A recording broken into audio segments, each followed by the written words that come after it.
Solus 13, orbit of Threxelra.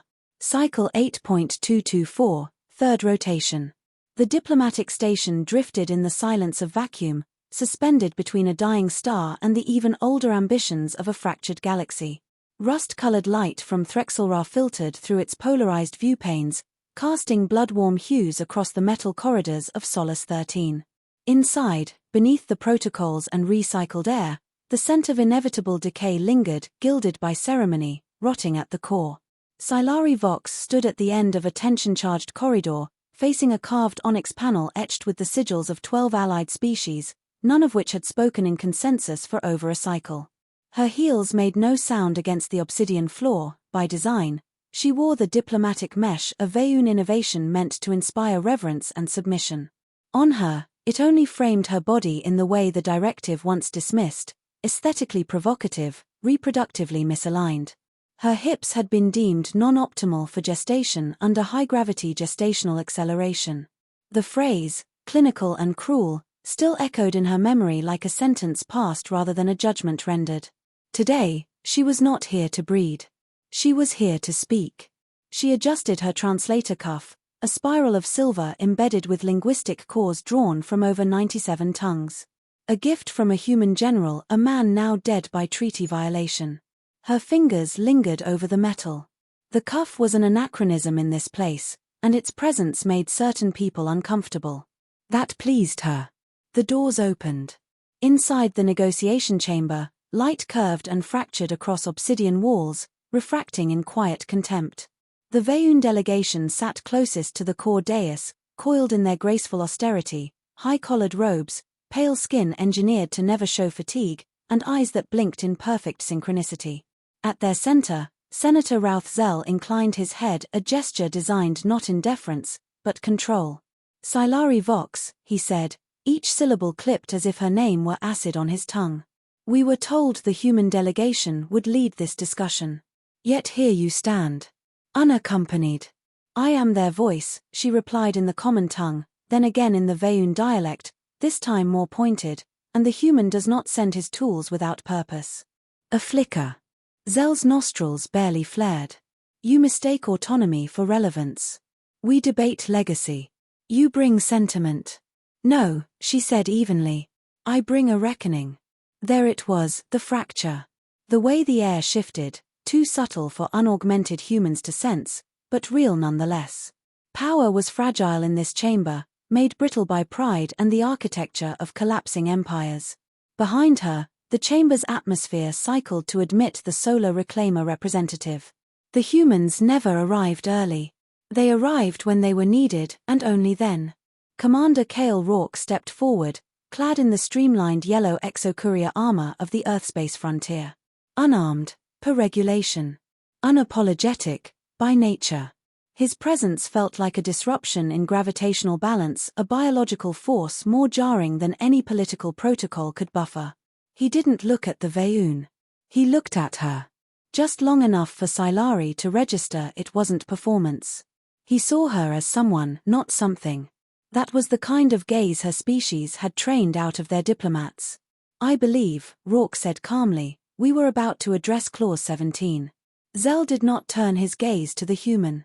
You'll forgive us, he said, if we prefer discussing the accord with those whose loyalty is not subject to mammalian impulse. She is not human, Kale replied. Which makes her neutrality stronger than mine. Saelari did not flinch. But she burned. Somewhere deep in the tissue of her conditioned restraint, she felt the tectonic shift of power bending toward something raw and ungoverned. Clause 17 is reproductive sovereignty, she said, stepping into the circle. It guarantees the right of all interstellar citizens to choose reproductive partnership without caste restrictions, genetic vetting, or state-controlled gestational arbitration. Romantic nonsense, spat Zell, his facade cracking just enough to expose steel. The directive preserved our species through engineered purpose. We do not apologize for eliminating chaos. Then you are chaos, she said, voice cold as the dark between stars. Because evolution without empathy is not order, it is extinction, with delusions of grandeur. The silence that followed was not absence. It was pressure. Kale didn't speak. He didn't need to. His presence beside her, unarmed, open, was statement enough. They were breaking the game, not playing it. The Veyun aide leaned to Zel's ear and whispered. Saelari caught the subvocal glyphs, retreat from claws now, risk of full override grows, and something else, a tremor of fear. The old guard was losing ground. She stepped forward again. Her hand brushed the edge of the dais, where once, she would have stood to be evaluated by fertility architects and strategic geneticists. Now, she faced their architect, unbowed. I was designed to be pleasing, not powerful, she said, softly. You failed. Zel rose. Slowly. Not with fury, but with the exhaustion of a man whose century-long game had shifted beneath him. You think the galaxy will be changed by flesh. You are mistaken. It is changed by fear. And fear favors the architects. No, Kale said, finally. His voice rang through the chamber, low and deliberate. Fear favors those who never learned to hold anything sacred. The chamber lights dimmed, standard protocol signaling the end of the current session. But something had ended long before the lights fell. Something permanent. As they turned to go, Saelari felt his presence beside her, not as shield, nor shadow, but witness. The kind of witness she had never been allowed. She walked taller for it. She didn't need to look back to know Zel would remember this moment. Not because it mattered politically, but because for the first time, he'd seen something in her that Veyun protocols could never calculate. Not usefulness. Not obedience. Defiance, made holy. And in the silence that followed their departure, the old architect understood, the sacred could not be engineered. It could only be chosen. Habitation Deck 6, Solace 13. 7 hours before the vote on Clause 17. Kale Rourke hated station ceilings. They always hovered too close, never low enough to press down, just high enough to mock the concept of open air. The false sky of Hab Deck 6 projected soft cerulean gradients, punctuated by drifting digital clouds, but he saw only the edges where illusion met alloy. Where control revealed itself. He leaned against the curved frame of the observation alcove, boots crossed, armor shed to the waist. The ribbed undersuit clung to him like a second skin, soaked with the sweat of restrained aggression. His hands were still, too still. Calm never came naturally. It had to be chosen. Saelari hadn't spoken since they left the chamber. She sat opposite, perfectly upright, legs crossed in that way Veyun females were taught, poised, unobtrusive, deliberate. Except nothing about her had ever been unobtrusive, not to him. You didn't have to say what you said, he said, finally. The words carried no judgment, only weight. Clause 17 wasn't going to pass today. Her eyes, a muted violet, didn't shift. Then today was never about the vote. He nodded. Of course it wasn't. This was a theater of pressures. If Zel could undermine her in public, the reclaimers would back away from the optics. The humans wanted partnership, but not scandal. Saelari was scandal, genetic descent wrapped in elegance, spoken of in murmurs in diplomatic halls where lineage mattered more than loyalty. They're going to come for you, he said. Not politically. Physically. She tilted her head, as if considering whether that was concern or strategy. Are you warning me as an officer? Or a man? I don't separate them anymore, he said. Too much history. Too little time. Saelari rose, fluid and quiet. The habit of control. The Veyun trained their women to be seen, not felt shadows in ceremonial light. But when she moved, it was not as a spectre. It was as someone reasserting gravity. I spent 13 standard years on a directive colony, she said, facing the glass. My body was monitored from age 6 for pelvic alignment. At 12, I was informed I would not contribute to species survival. My deviation was filed. My name was struck from the reproductive codex. She looked at him then. No one has to come for me. They've already taken what mattered. Kale's throat tightened. It wasn't the words. It was the precision of them, stripped of sentiment, sharpened by history. I don't believe they defined you, he said. No. They failed to. A pause. A long one. He remembered Mars Fall, another station, another compromise, and a different woman left behind because he'd followed orders. He'd vowed never again. But vows were fragile. Saelari was not. You shouldn't stay on station after the vote, he said, shifting forward. Reclaimer Command has clearance for pre-jump relocation. We could get you to Kala's Prime. Off-grid, bio-territory. Safe. I've lived through safety, she said. It's just exile in a prettier cage. Kale stood, the soft hum of stabilizers in his joints activating. He was taller than her, but she never looked up the way humans did. Veyun posture projected parity even when everything else was hierarchy. What do you want, Saelari? He asked, quietly. Not the accord. Not the clause. You. A flicker crossed her face. Not surprise. Consideration. To be inconvenient, she said. To be where I was told I don't belong.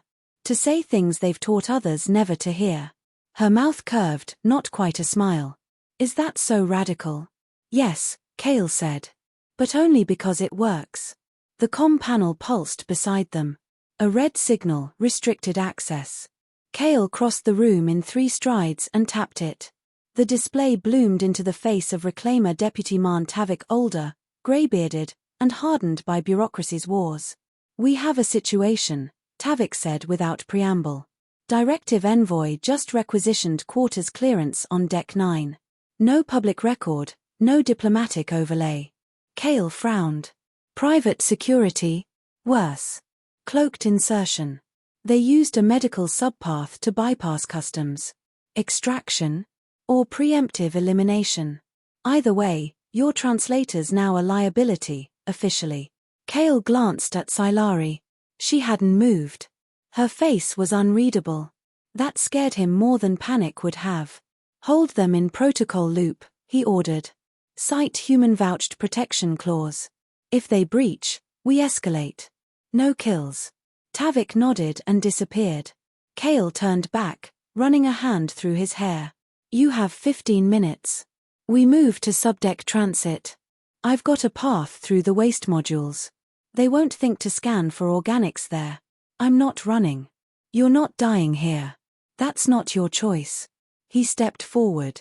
The air shifted between them, thick with unspoken things. She held his gaze, unblinking. This isn't martyrdom, he said. It's momentum.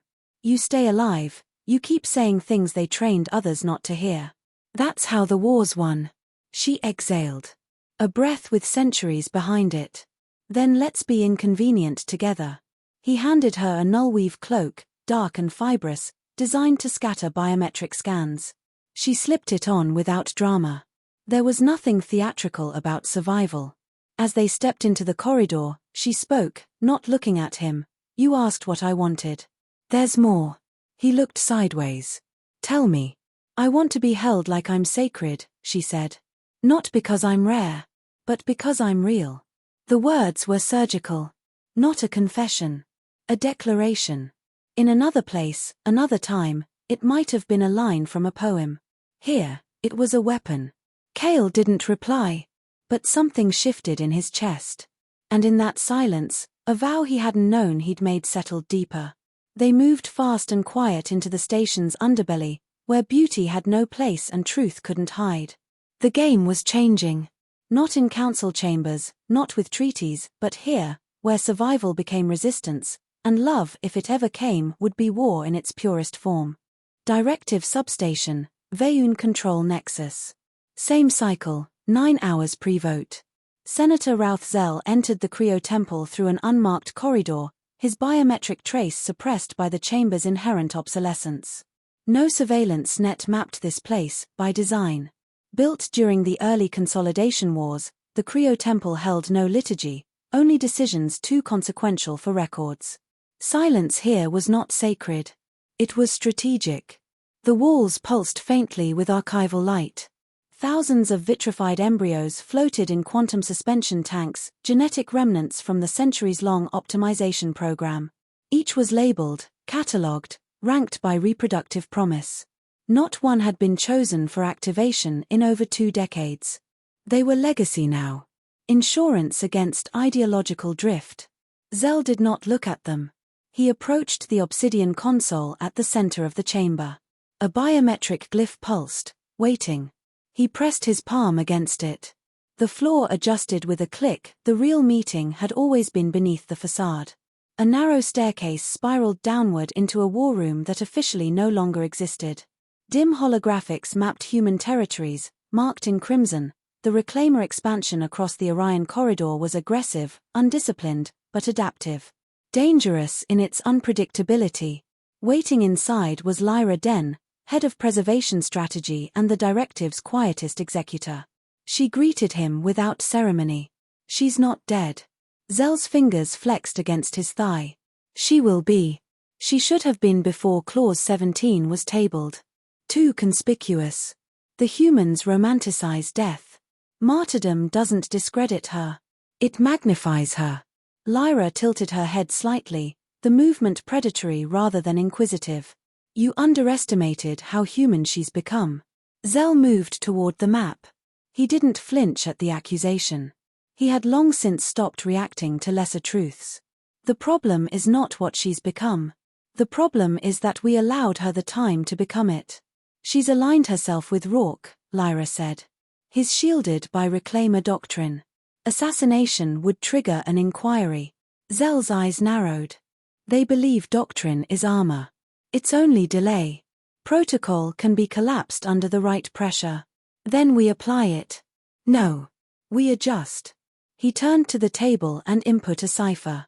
A tactical schematic emerged, Solace 13, interior deck schematics, junction points, pressure locks.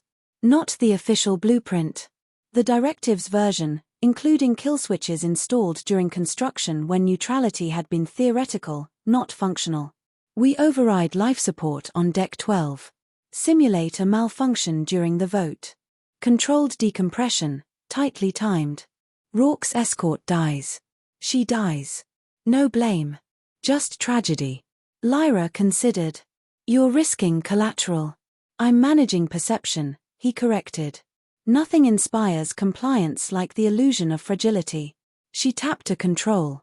"The problem remains," her words already seeded dissent. "The younger consulates sympathize. The Athenaeum has begun referencing her in minority opinion briefs. If she dies now, she becomes ideology." Zell let the silence stretch. She wasn't wrong. The contagion of narrative was more lethal than violence. "There's another way," he said, slowly. "Not death. Disqualification." Lyra raised an eyebrow. "On what grounds?" "Psychogenic unreliability. Manufactured breakdown. Her time among humans creates instability, emotional corrosion. We leak it subtly.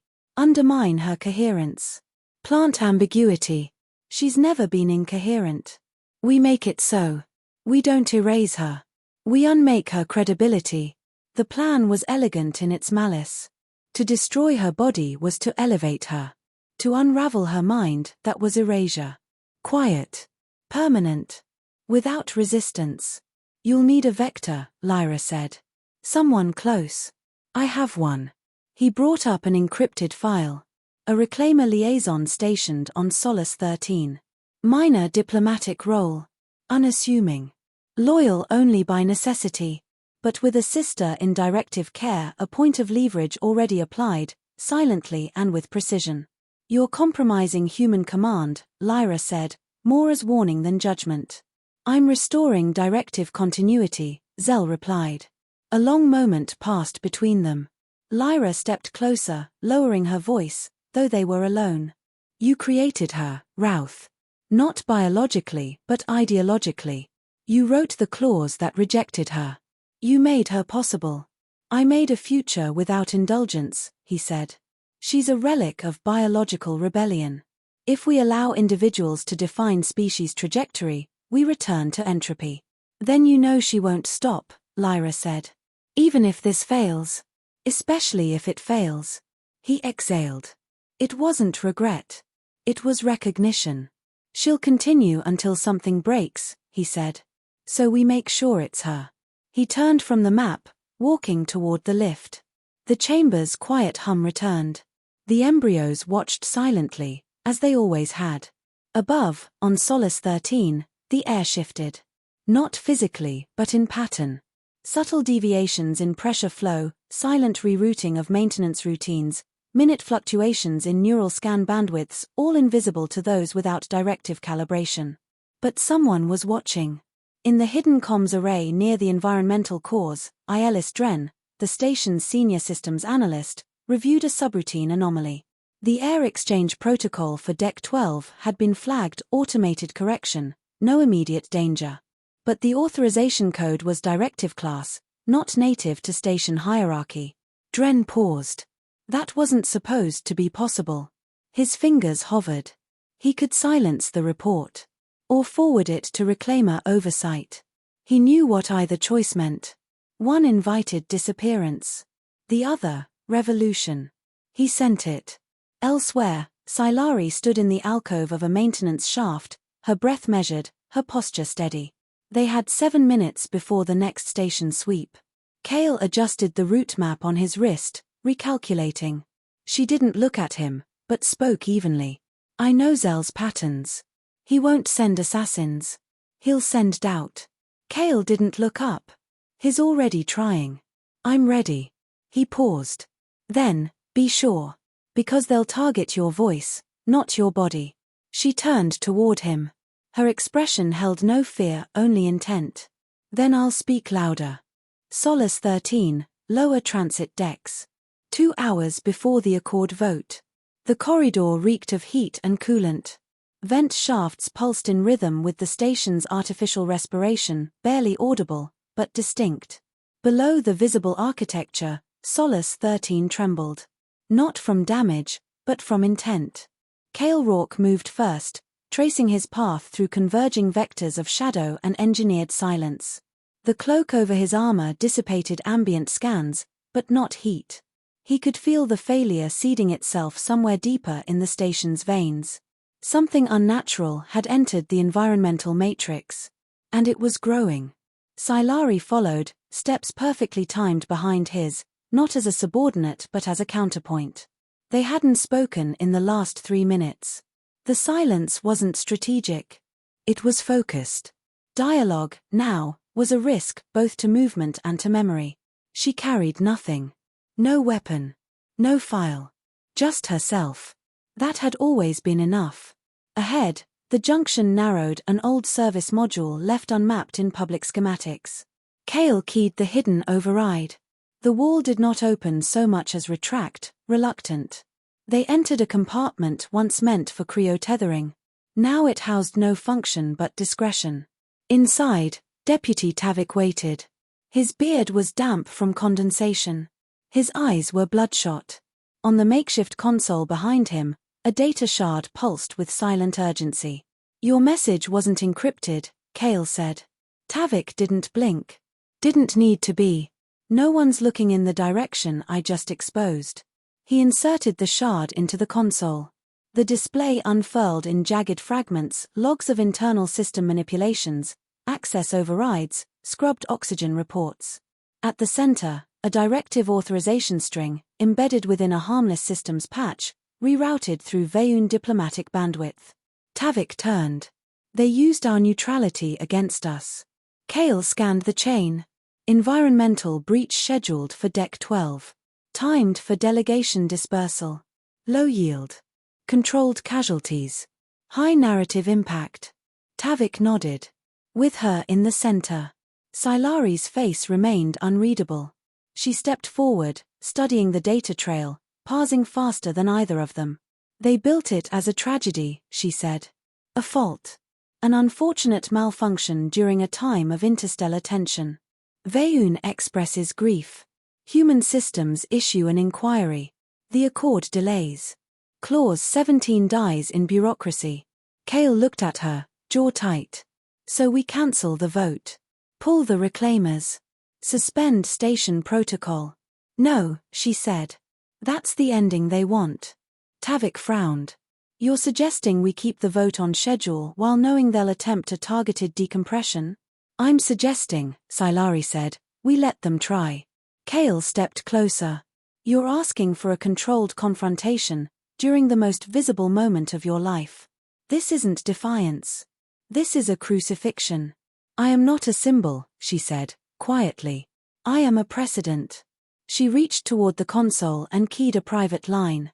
The signal went out on an open frequency accessible to all parties, without encryption or filters. She knew Zell would be listening. Her voice was calm, formal. To the directive, I have reviewed your attempt at engineered narrative correction. I decline extinction. I decline silence. I decline removal through technical euphemism. She paused, not for effect, but for truth. You built me to carry your language. I have chosen to speak my own. She ended the transmission. Cale exhaled, low and slow. That was the last safe path gone. There was never a safe one, she said. Only different kinds of danger. Tavik glanced at Cale. Station security's already moving.